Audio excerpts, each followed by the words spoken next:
সুপ্রিয় দর্শক, যে যেখান থেকে আমাদের প্রোগ্রামটা দেখছেন সবাইকে নমস্কার। আমি বিধানচন্দ্র পাল নিয়োগ থেকে, আর আমাদের সাথে আছেন রামদাস গরামি, ইনি নিউ ইয়র্কের ব্যবসায়ী।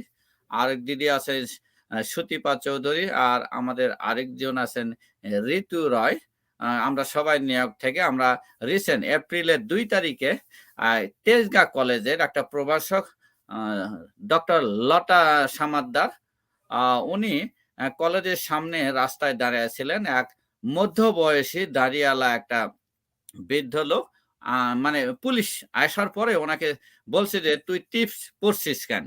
তো বলার পর উনি হতভম্ব হয়ে গেছে। তারপর ওনাকে বলছে কেন, এইসব বলার পর ওই পুলিশটা ওনাকে বিভিন্ন গালিগালাজ করছে। এর পরবর্তীতে উনি প্রতিবাদ করার চেষ্টা করছে, কিন্তু শেষে পুলিশটা তার পায়ের উপর দিয়ে মোটরসাইকেল চালায় চলে গেছে। উনি মোটরসাইকেলের নাম্বারটা একটু রাখছে, ওটা নিয়ে পরে থানায় যা কেস করছে। তারপরে সোশ্যাল মিডিয়ায় ঘটনা। আর গতকাল সংসদে সুবর্ণা মোস্তফা, আমাদের অভিনেত্রী, সবাই উনি প্রস্তাব তুলেছেন যে এই ঘটনা, এই ইফতিসিং হয়েছে। বাংলাদেশের পরিবেশটা কেমন হচ্ছে যেন আগের মতো নাই। এখন কোনো কিছুতে গেলেই মনে হচ্ছে যে এ হিন্দু, এ মুসলিম, এই রকমের কারবার হয়ে যাচ্ছে। তো এখন এই পরিস্থিতিতে আমরা এই 4 জন আমরা আপনাদের সামনে হাজির। তে আমরা আমাদের অনুভূতি, আমরা দেশের বাইরে যারা থাকি তারা কি ফিল করছি, এই নিয়ে আমি রামদাস ঘরামি আপনার কাছে একটু জানতে চাই, আপনি কি ফিল করলেন? নমস্কার বিধানদা এবং উপস্থিত আজকের আমাদের এখানে যে সুপিতা বৌদি, আপনাকে নমস্কার এবং ঋতুকেও নমস্কার। সহ আজকের এই অনুষ্ঠান শুরুতেই আমি প্রথমেই বলবো যে মেয়েটা এই এই এই ঘটনার তীব্র নিন্দা জানাইছে, সে প্রতিবাদ করছে এবং সে থানায় দিয়ে কমপ্লেইন করছে। আমি তাকেও প্রণাম জানাচ্ছি আজকের এই আসর থেকে। আমি আজকের এই সবাই সোশ্যাল মিডিয়ায় যারা দেখতেছেন, এই মেয়েটা মানে এই দিদিটা, মেয়েটা বলবো না আমি, সে আমার সিনিয়র এবং একটা কলেজের সে অধ্যাপক এবং সে শিক্ষিত মেয়ে, তাই সে প্রতিবাদের ভাষায় সে এটার পুরো বিরোধিতা করছে। কিন্তু যখন এই দিদিটি বিরোধিতা করে, এই মৌলবাদী অপশক্তি তার গায়ের পাড় দিয়ে মোটরসাইকেল চালিয়ে দেয়। আসলে এরা কত বড় ভয়ঙ্কর হলে যে এই ধরনের কাজ করতে পারে।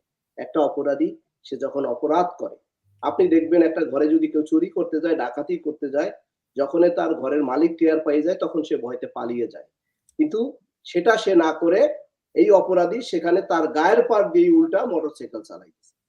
এটা এই জঙ্গিবাদী গোষ্ঠীগুলা একের পর এক বাংলাদেশ সহ বিশ্বের বিভিন্ন স্থানে জঙ্গিবাদী কর্মকাণ্ড চালিয়ে যাচ্ছে। আমরা নিউ ইয়র্কে থাকি, নিউ ইয়র্কের পক্ষ থেকে এবং আমাদের সবার পক্ষ থেকে আমরা এই ঘটনার তীব্র নিন্দা জানাই। যে মেয়েটি, সে একজন কলেজের একজন শিক্ষিকা হিসাবে এই প্রতিবাদ করছে। আপনি বিধানটা জানবেন, বাংলাদেশের হাজার হাজার মেয়েরা এইটার মানে এই ধরনের ঘটনার মুখোমুখি হচ্ছে, কিন্তু প্রতিবাদ করার ভাষা নেই। কারণ দেখা গেল অনেক মেয়েরা আছে যারা এটা প্রতিবাদ করতে ভয় পায়, প্রতিবাদ করে না, করতে চাইলেও করতে পারে না। কিন্তু আজকে একটা কলেজের একজন মানে শিক্ষক হিসাবে সে রুখে দাঁড়াইছে। যে রুখে দাঁড়াইছে, শিক্ষক হিসাব না হলে আমি যদি মনে করতাম যে সে যদি একটা নর্মাল জব করতো বা করতো, নর্মাল ঘরের মেয়ে হতো, সে এটা প্রতিবাদ ভয়তে সে পালাইয়ে চলে যেত। এরকমই হচ্ছে। কিন্তু এই মৌলবাদীদেরকে প্রতিবাদ করা প্রত্যেক জায়গায় উচিত। এই মৌলবাদীরা এই শুধু এখনে না, শুধু এই হিন্দুদের টিপের বিরুদ্ধে না, এটা 1971 সালও দেশের বিরুদ্ধে ছিল। প্রতিটা ধর্মপ্রাণ মানুষের বিরুদ্ধে একটার পর একটা অকারেন্স এরা ঘরাই যাচ্ছে। তাই আমি এই মৌলবাদীদেরকে তীব্র নিন্দা জানাই, ধিক্কার জানাই। আপনি জানেন বিধানদা, এই শুধু টিপের বিরুদ্ধে নয়, কিছুদিন আগে বাংলাদেশে শাখা পরা যাবে না, সিঁদুর পরা যাবে না, বাংলাদেশে ধুতি পরা যাবে না, বাংলাদেশে এটা করা যাবে না, ওটা করা যাবে না। এটা কি তার বাপের দেশ? এটা কি তার ব্যক্তিগত সম্পদ? বাংলাদেশ আমাদের হিন্দু, মুসলমান, বৌদ্ধ, খ্রিস্টান, আমাদের সবার দেশ। আমরা রোহিঙ্গা হিসাবে মায়ানমার থেকে আসি নাই, আমরা ইন্ডিয়া থেকে আসি নাই, আমরা পাকিস্তান থেকে আসি নাই। এটা আমাদের দেশ। এই দেশে আমাদের বসবাস করার সমস্ত ধরনের অধিকার রয়েছে এবং এই দেশের প্রত্যেকটা জায়গায় আমি বলবো প্রত্যেকটা জায়গায় দেশ ছেড়ে না যেয়ে, দেশ থেকে ভয় না পেয়ে এই দিদির মতন সবাই প্রতিবাদ করুক। প্রত্যেকটা জায়গায় যেন প্রতিবাদ গড়ে তোলা। থাক না 5,000 মানুষ, থাক না 10,000 মানুষ, ওর ভিতরে ভালো মানুষ রয়েছে। দেখবেন আপনার পাশে দাঁড়াবে। যেমনটা ঘটেছে হুমায়ুন আহমেদের যে ওয়াইফ ছিলেন সুবর্ণা মোস্তফা। আমি হুমায়ুন আহমেদের একটা হুমায়ুন ফরিদি হুমায়ুন ফরিদির মানে ওয়াইফ ছিলেন। তাকে জিজ্ঞাসা করা হয়েছিল তার ওয়াইফ সম্পর্কে।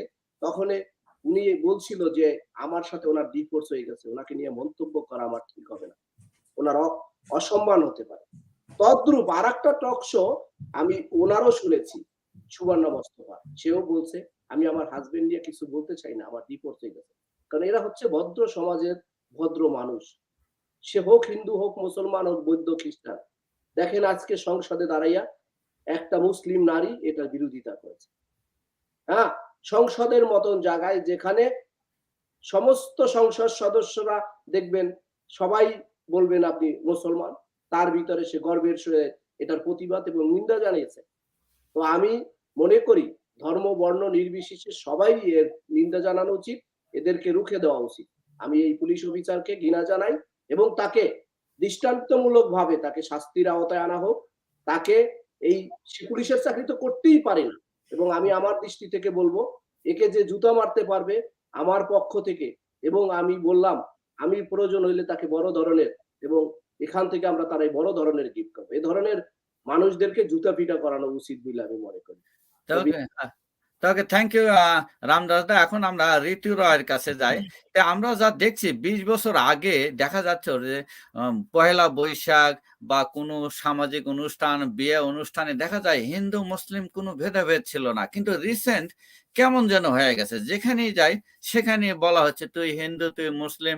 যেমন পহেলা বৈশাখ পালন করতে গেলেও বলা হয় যে হিন্দুদের পহেলা বৈশাখ 15 তারিখে, 16 তারিখে মুসলমানদের পয়লা বৈশাখ, এইরকম সব জায়গায় যেন ভাগ করা হয়ে যাচ্ছে। আগে যেমন আজ থেকে 50 বছর আগেও যেমন কবি নজরুল ইসলামের টাইমেও দেখা গেছে যে তখন সবাই ধুতি পরতো, হিন্দু মুসলিম সবাই ধুতি পরতো, কিন্তু এখন মনে হচ্ছে যে ধুতি হিন্দুদের, এইরকম একটা ভাগ হয়ে গেছে।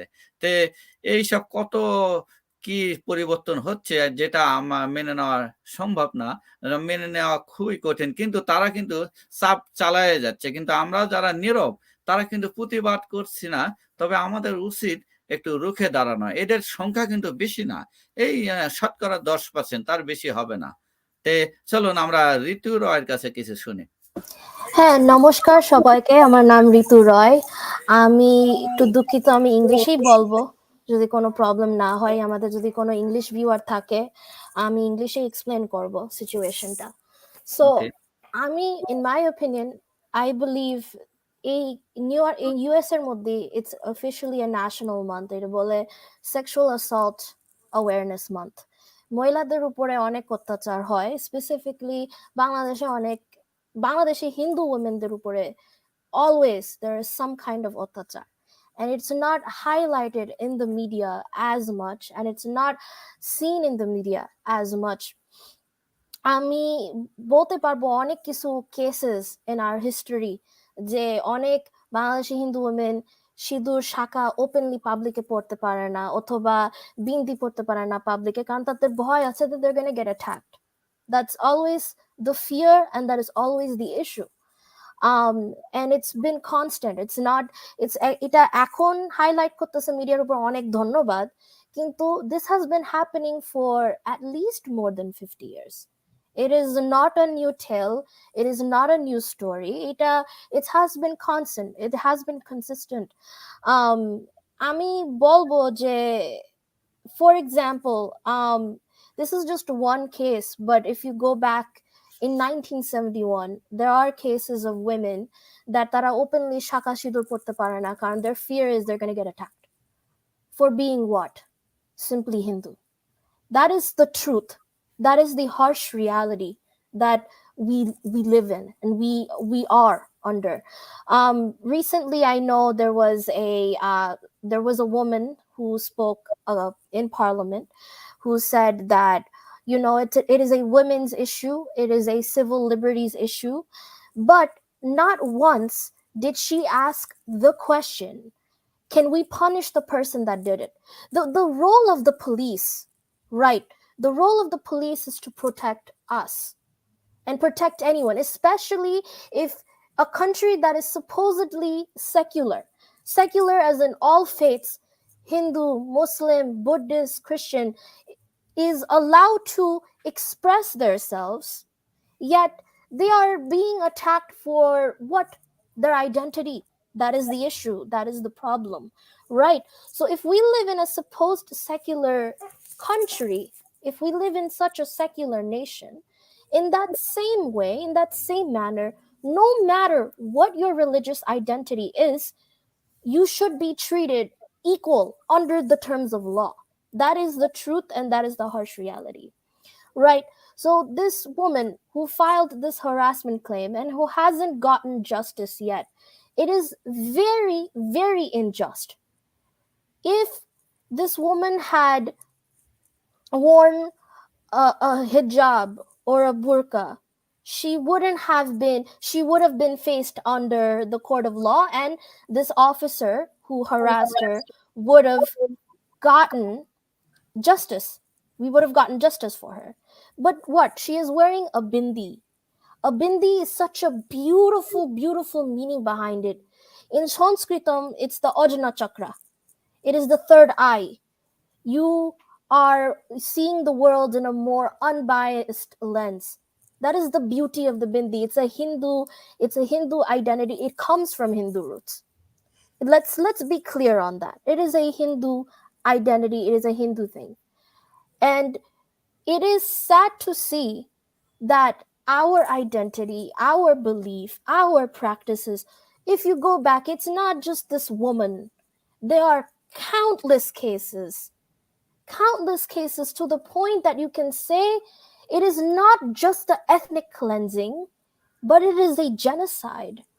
It is not just a mistreatment of one woman because she had a bindi on her forehead. There's more cases. If you look under the research, if you take the time, it goes back to 1946. There's several riots. There's several instances towards women. It's unbelievable. I'm losing hands to count how many women that have faced this kind of injustice. Women are always put behind the back of the pedestal, especially Hindu women in Bangladesh.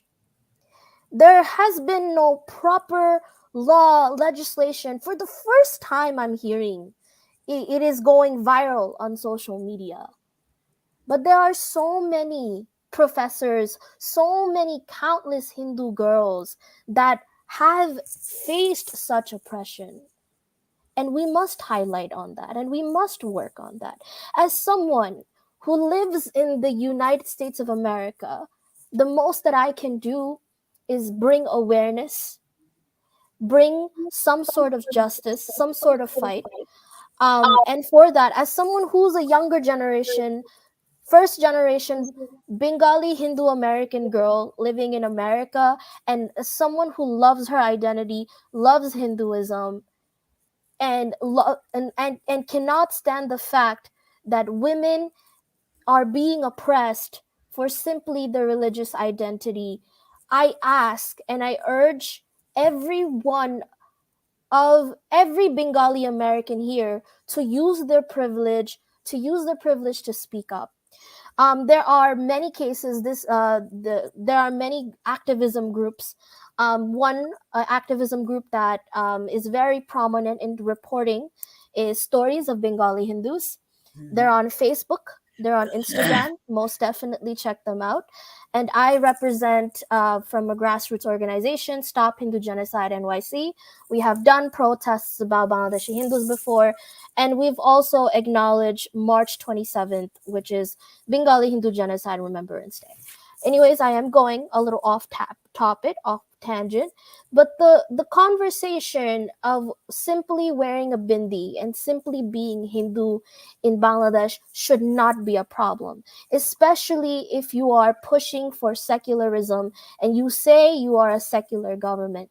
That is something very big and important and improper in our justice system.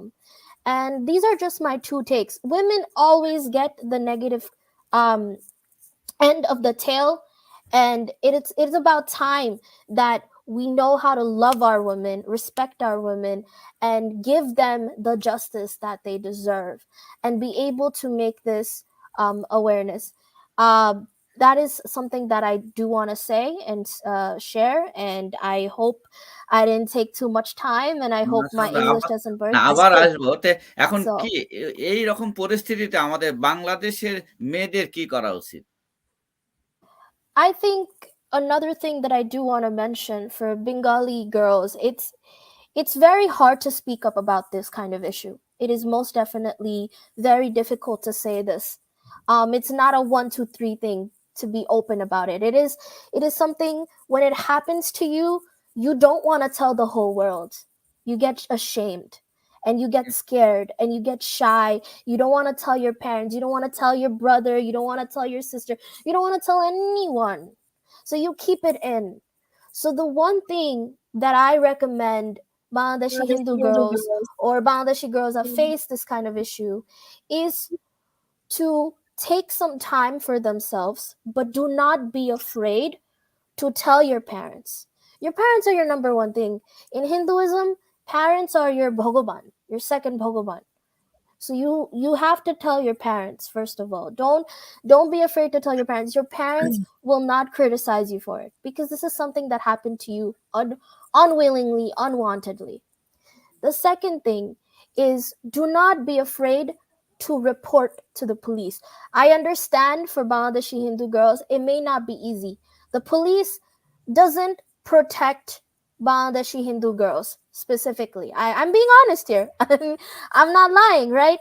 The way they treat Bangladeshi Hindus overall, the police, the system, the bureaucratic system is a problem, is an issue, right? So in that case, do not be afraid to go to the thana. Do not be afraid to go to the police station and report your case. That is the second thing I want to mention. Third thing, mental health is a very taboo thing in our culture, in our religion, and in everything. But it should be normalized to talk about these things to your parents, to report these things, because this, as we go forward in the society, women are now becoming more equal towards men, and we have to take this opportunity to report such cases, to report such things, because women frankly do not deserve this, especially if this is unwanted towards them.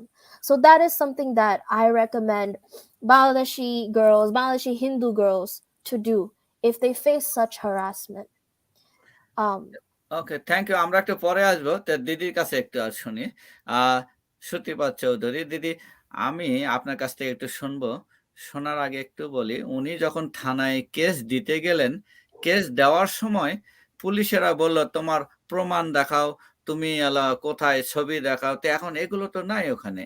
তো এখন সে ওই ভয়ে ছবি তুলবে কখন, video করবে কখন, এগুলো তো কোনো মিনিংলেস। পুলিশরাও এটা অ্যাভয়েড করতে চাচ্ছিল, কিন্তু উনি সাহসের কারণে কেসটা নিতে বাধ্য হয়েছে। তো দিদি এখন আপনার অনুভূতি একটু শুনতে চাচ্ছি। হ্যাঁ, নমস্কার সবাইকে। আসলে একটু আগে ঋতু যা বলল, যেটা যে আমাদেরকে বাংলাদেশের মেয়েদেরকে যারা এই সমস্ত ঘটনার শিকার হয়, তারা যেন যায় পুলিশ স্টেশনে। কিন্তু আসলে আমার যেটা মনে হয়, বাংলাদেশের সেই পরিবেশটা এখন চলে গেছে, কিংবা কি বলবো, তারাই সাপোর্ট করছে।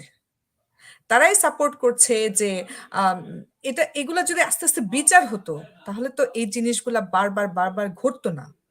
অপরাধীরা ভয় পেত যে আগে একজন এই কাজটা করেছে, তার এই শাস্তিটা হয়েছে, সেজন্য আমি এই কাজটা করব না। কিন্তু সেই কাজগুলো তো হচ্ছে না। আপনি দেখেন যে লতাদি গেছেন পুলিশ স্টেশনে, তো এটা তো হর হামেশাই হচ্ছে, যেটা অলওয়েজ ঘটে। আমরা তো বাংলাদেশ থেকে বড় হয়ে আসছি, তো হুম, জিনিসগুলো ওইখানকার পরিবেশটা আমরা আসলে জানি, যারা ওইখান থেকে আসছি বা এরকম এরকম হর হামেশাই হয়। হয়তোবা আমরা টাউন অঞ্চলে থেকে বড় হয়েছি, আমাদের হয়তোবা এতটা এফেক্ট করেনি, কিন্তু গ্রামাঞ্চলে এখনো হয়, এখনো হয়। এই যেটা আছে ভয়, লজ্জা, যারা বলে না যে আমি কাকে গিয়ে বলবো, দোষটা কিন্তু মেয়েদেরই আসে। মানুষজন খারাপ মেয়েকেই বলে, তাদেরকে বলে না। তো সেই ভয়েই কেউ কথা বলে না, হুম, হুম, সেই ভয়েই কোথাও যায় বিচার দেয় না। বিচারও বা যদি দেয়া হয়, যদি গ্রামাঞ্চলে হয়, আমি টাউন অঞ্চলে, আমি যেহেতু টাউন অঞ্চলে বড় হয়েছে, আমি আমি হয়তোবা সেই ধরনের শিকার হয়নি, কারণ আমাদেরকে সবাই চিনতো, আমাদের মধ্যে একটা পারস্পরিক সম্মানবোধ ছিল। আমি এটা মিথ্যে বলবো না যে আমরা যখন সিলেট অঞ্চলে ছিলাম আমাদের মধ্যে সেই সম্মানবোধটা ছিল। কিন্তু গ্রামাঞ্চলে যেটা আমি আগেও পড়েছি, আর ও যা বললো একটু আগে, ঋতু যা বললো যে এটা নতুন কিছু না, এটা নতুন না যে নতুন করে ঘটছে, এটা সেই মানে 64 থেকেই আসলেই ঘটে আসছে, প্রথম থেকেই ঘটে আসছে। আপনি চিন্তা করে দেখেন, মৌলবাদীরা সবসময় সজাগ, এই হুম, মৌলবাদীরাই তো রাজাকার। হুম, হুম। রাজাকার কারা? তারাই তো।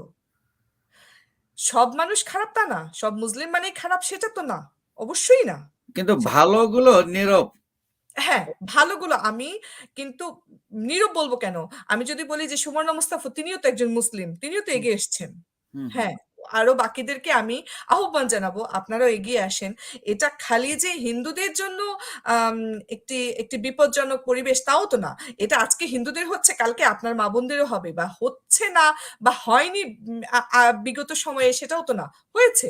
না কদিন পরে তো বলবে প্রধানমন্ত্রীকে যে তুমিও টিপটা পরে নাও অথবা বোরকা পরবে, প্রধানমন্ত্রীর কাছেও আক্রমণ হতে পারে, বলা যায় না। হতে পারে। কিন্তু এটা তো তাদের বোঝা উচিত যে বাংলাদেশে যারা, যেমন ডক্টর সঞ্জিদা খাতুন, উনি তো সবসময় টিপ পরেই থাকেন। হুম, টিপটা হুম, কি খালি হিন্দুদের? না, টিপটা তো সবাই পরে। কে পরে না বলেন? তাহলে কেন এই বৈষম্যের শিকারটা হিন্দুরাই হচ্ছে? তাই না? তো হুম, এটা আ আমি মনে করি আমার সরকারের কাছে এটা আমার দাবি, কিংবা আমি এটা তাদের কাছে আহ্বান জানাবো, কিংবা আমার দাবি যে আপনারা এদের বিরুদ্ধে, এদের বিরুদ্ধে আপনারা ব্যবস্থা গ্রহণ করেন। আদারওয়াইজ আ খালি হিন্দুরা না, সবাই বিপদে পড়বেন। আফগানিস্তান হলে আম হয়তোবা মৌলবাদীরাই সুযোগ সুবিধা নিবে। কিন্তু যারা সমমনা মানুষ আছেন, মুক্তমনা, মুক্ত চিন্তার মানুষ আছেন, তারা তো এখানে স্বাধীনভাবে বাস করতে পারবেন না। হুম, তো হুম, আফগানিস্তান যদি হয় বা আমাদের সোনার বাংলা, শেখ মুজিবের সোনার বাংলা, যার জন্য যুদ্ধ করেছেন এই ৩০ লক্ষ লোক, এখানে খালি কি মুসলিমরাই ছিল, হিন্দুরা ছিল না? আমরা কি দেশের জন্য, আমরা তো ওই দেশেই বড় হয়েছি। দেশটা তো আমাদের, সবার। হুম, নট অনলি হুম। দ্যা আ এটা তো মৌলবাদীদের হাতে ছেড়ে দেওয়াটা ঠিক না। এটাই আমি তাদের কাছে আহ্বান জানাবো, এবং লতা সমদ্দার দিদিকে আ আমার পক্ষ থেকে, মানে আমি মনে করি মহিলাগণের পক্ষ থেকে উনাকে ধন্যবাদ দেওয়া উচিত। তিনি সাহস করে গেছেন, এগিয়ে গেছেন। উনার মতো যদি সবাই এগিয়ে যায় তাহলে এই ঘটনাগুলো আরো কম ঘটবে, এবং আ আ এদেরকে শাস্তির আওতায় আনার জন্য জোর দাবি জানাচ্ছি, এবং এই ঘৃণ্য একটা কর্মকাণ্ডের আমি তীব্র নিন্দা জানাই। তো থ্যাংক ইউ। তো আমরা এখন রামদাস দা আপনার আবার একটু আসি। রামদাস দা আপনি একটু আপনার অনুভূতিটা বলেন। আপনার মিউটটা অন করেন।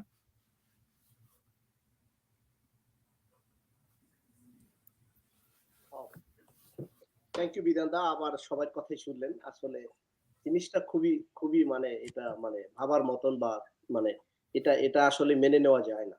একটা দেশে আমরা আমেরিকাতে বসবাস করি। আপনিও আমেরিকাতে একজন একটা মানে ভালো একটা জব করেন, এবং এখানকার যে মুসলমান ভাইরা গত এই ২ দিন যাবৎ ও রোজা শুরু হয়েছে। আমার আমার আমারই এক ভাই বলছে, ৳৫০ টাকা দেন দাদা, আজকে ইফতারি করব। সো আমি ৳৫০ দিলাম তাদের ইফতারি করার জন্য, এবং আমি তাদের সাথে প্রতিনিয়ত ইফতারি করি। এবং আমি একটা চা খাইলেও আমি একটা এই রোজা শুরু হইছে একজন মুসলমান ভাইয়ের সামনে খাই না। কারণ এটা আমার ভদ্রতা বলে আমি মনে করি। আমি এদেরকে রেসপেক্ট করি। পুরা একজন মুসলমান মানুষ, সে না খাইয়া সারাদিন রোজা রইছে আল্লাহর উদ্দেশ্যে। আমি তার সামনে খাবার খাইয়া তাকে মানে খারাপ ফিল করাইতে চাই না। এটা আমার যেরকম নৈতিক ধর্ম, নীতি মনে করি, এবং তদ্রূপ কে টিপ পরবে, কে শাখা পরবে, কে সিঁদুর পরবে, কে বোরকা পরবে, এইটা নিয়ে কারো কথা বলার অধিকার নাই। আমি যেরকম এই আমেরিকাতে বসবাস করে যখন আমি একটা হিজাব পরা মেয়েকে দেখলে সম্মান করি, একজন মানে হাফ প্যান্ট পরা মেয়েকেও আমি সম্মান করি। কারণ এটা তার নৈতিক অধিকার। সে কি পরবে না পরবে তার ব্যক্তিগত ব্যাপার।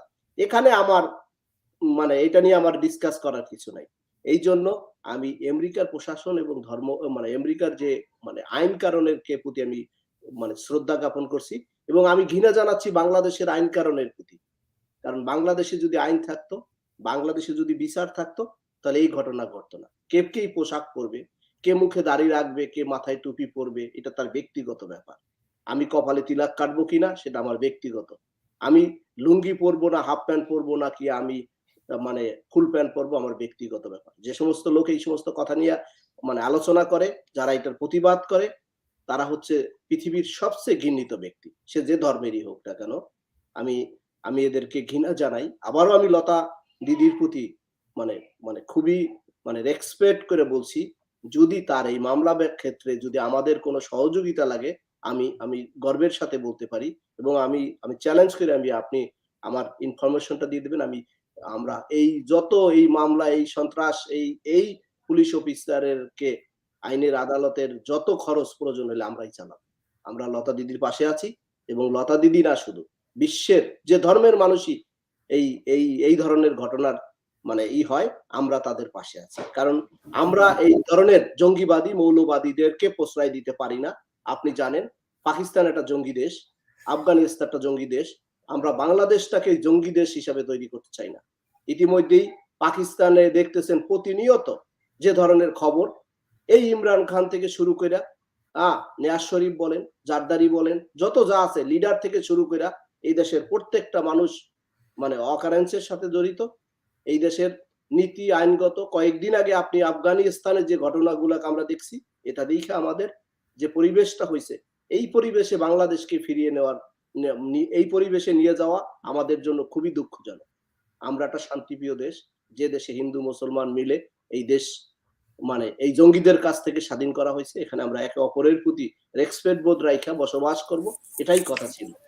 তো আমি আমি বেশি কথা বলবো না, কারণ হলো আমি আবারও বলছি বিধানদাস সহ যারা এখানে আছে, আজকে ঋতু সুন্দর একটা টিপ করে আসছে এবং দিদিও টিপ পড়ছে। তো আমরা আশা করি যে সবাই যার যার ধর্মের পোশাক, ধর্মের টিপ, ধর্মের কালচারকে সামনের দিকে এগিয়ে নেবে এবং আমরা আমাদের ধর্মের মানুষদের শুধু আমাদের ধর্মের মানুষদের বলবো না, সব ধর্মের মানুষ যার যার ধর্ম পালন করুক, এটাতে আমাদের রেসপেক্ট বোধ থাকা উচিত। ধন্যবাদ বিধান। তো থ্যাংক ইউ। আমরা ঋতুর কাছে আরেকটু কিছু শুনবো, ওর কথাগুলো খুব ভালো লাগছিল।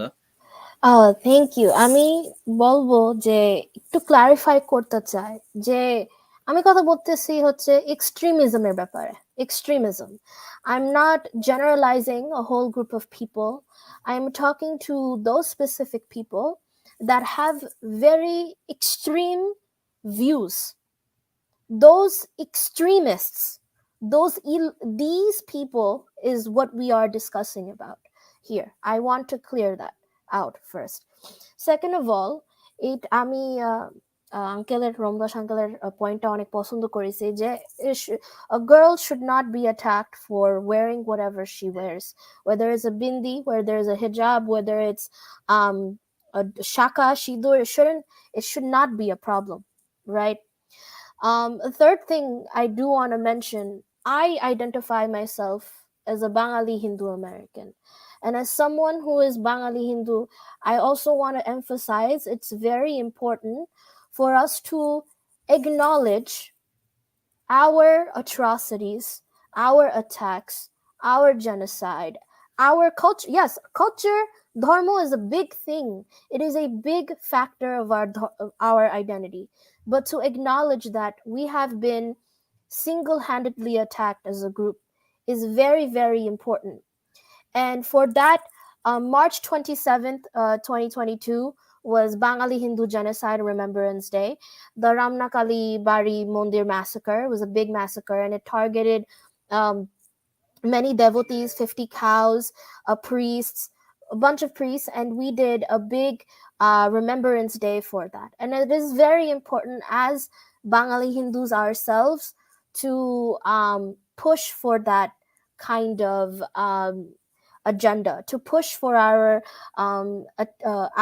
awareness, our attacks, our atrocities, and to be vocal about it and not to be afraid about it. That is main.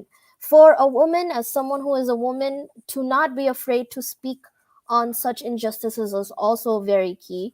And this concept of acknowledging other faiths, whether the woman is wearing a bindi, a teep, bindi teep, hijab, shaka, shidur, tilak, whatever dharmic representation they do, whatever representation they put on, to not be attacked for it is if we are again, and I've made this point many times before, if we are a secular country, we should follow our ideals and push for that secular nature, if that makes any sense. And these attacks should be taken with strong responsibility and with under the court of law. It should be taken seriously, and she deserves justice. The person that harassed her, the police officer that has harassed her, deserves punishment and deserves to be under the court of law. That is very important, and I want to highlight that. That's all I wanted to say. Thank you for thank giving you. me the chance আমরা to speak. অনেকক্ষণ আলোচনা করলাম, আমরা এই নিয়ে অনেক কিছু বললাম। তবে আমরা আমাদের বাংলাদেশের যে পরিস্থিতি, আমরা আন্দোলন না করলে কোনো কিছু অধিকার করা যায় না। মানে রেগুলার নিয়মে কোনো কিছু বিচার হয় না বাংলাদেশে, যেটা দেখা যাচ্ছে। তবে এখন যে অবস্থা, এখন প্রধানমন্ত্রীকে কবে যে আক্রমণ করে কে জানে, যে তুমি হিজাব পরো নাই কেন, তুমি টিপ দাও নাই কেন, এই রকমের ঘটনা ঘটে যেতে পারে। তাই আমি বাংলাদেশের প্রধানমন্ত্রীর প্রতি আকুল আবেদন জানাই, যাতে এই রকমের প্রতিবাদের দৃষ্টান্তমূলক শাস্তি হোক, তাহলে যত মানে এই রকমের কার্যক্রমে যাতে অন্যরা এরকম কার্যক্রম করতে মানে সাহস না পায়। আজকে আজকের মতো এখানেই রাখি। তাহলে সবাইকে আবারও নমস্কার জানিয়ে আজকের মতো লাইভটা এখানে শেষ করলাম। আবার দেখা হবে অন্য কোনো টপিকসে। সবাই ভালো থাকবেন। সবাইকে আবার নমস্কার। Namaskar সবাইকে, ধন্যবাদ। And please do check out Stories of Bengali Hindus. They're on Facebook. They cover live coverage of Bengali Hindus and the atrocities against them. Stop Hindu Genocide NYC is my organization. You should definitely check it out. They're both on Instagram and Facebook. Thank you for having me to speak on this issue. And Hare Krishna, Namaskar. Thank you. Thank you.